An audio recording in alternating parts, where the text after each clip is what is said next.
Okay, so this is our brief explanation of the internship programs. There's three different things I'm going to cover today very, very briefly.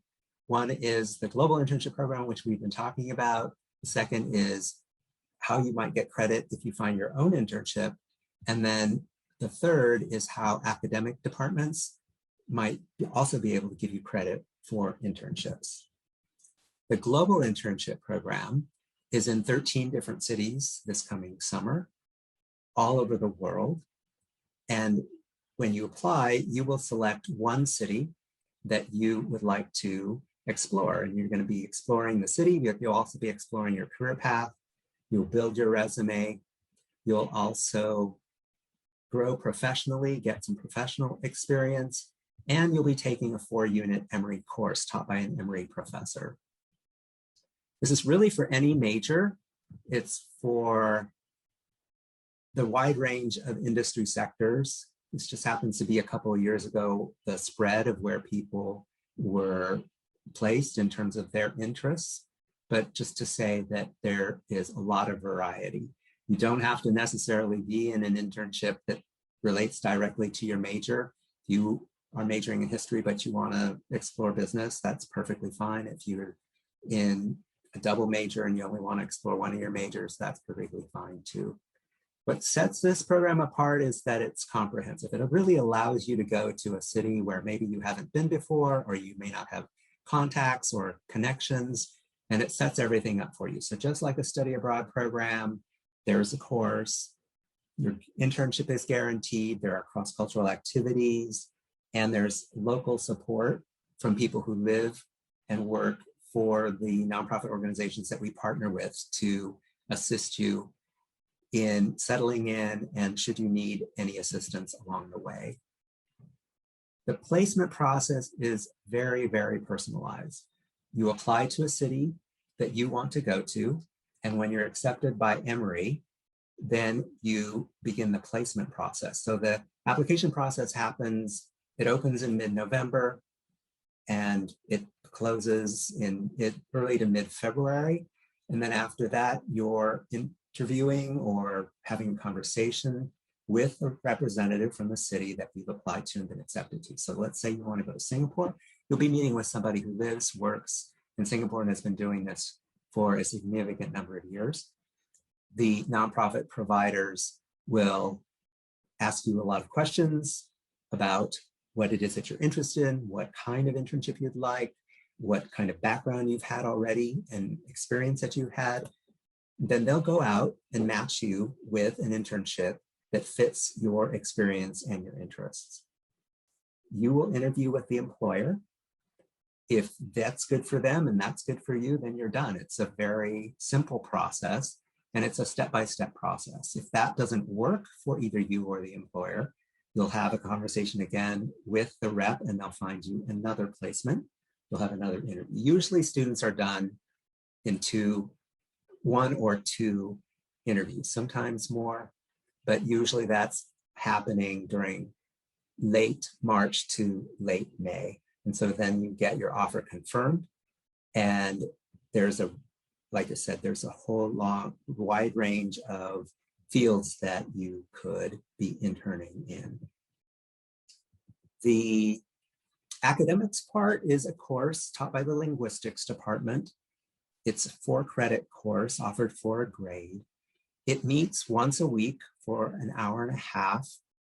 It's taught by an Emory professor, and there will be other Emory students from your region. So if you're in Europe, you'll have all the students in Europe studying together at the same time online. It's really only an hour and a half a week, because the rest of the time you're doing the readings and writing reflections on your own time. And you will be getting credit for some of that internship work that you're doing as well. The language requirements are for Madrid and Santiago, as I mentioned, 300 level Spanish. For Paris, 300 level French. You can go to Berlin and Tokyo without having German or Japanese. there will be more placements open to you if you do speak a higher level of those two languages. You can go after your sophomore year, your junior year, or your senior year. And we like to say that the program is not necessarily competitive, but selective. We want to make sure that this is a program that's a good fit for you. Lastly, the logistics. The program is during the summer. It's for 9 weeks. Everything's included in the price. There's budget sheets to tell you the specifics for each program, slightly different.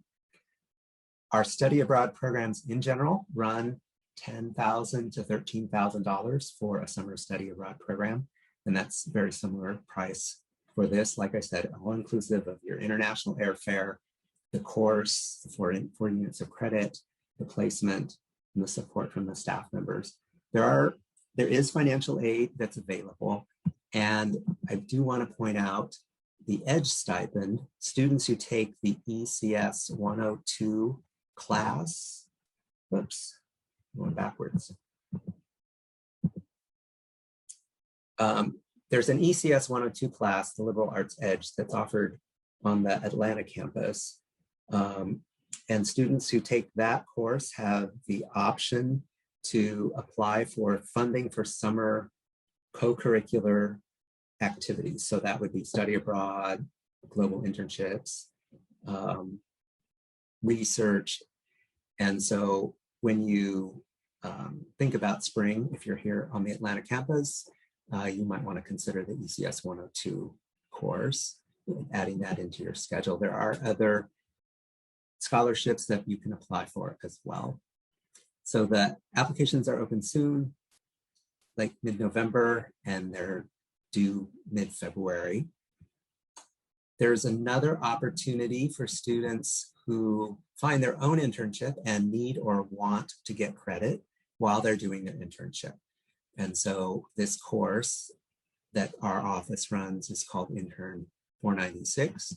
Sometimes you need it if you are an international student. Sometimes the employer requires you to be taking a course. So that's why this course was created, but students can take it just so that they have a more structured way to reflect on their experience. Does not matter if it's paid or unpaid.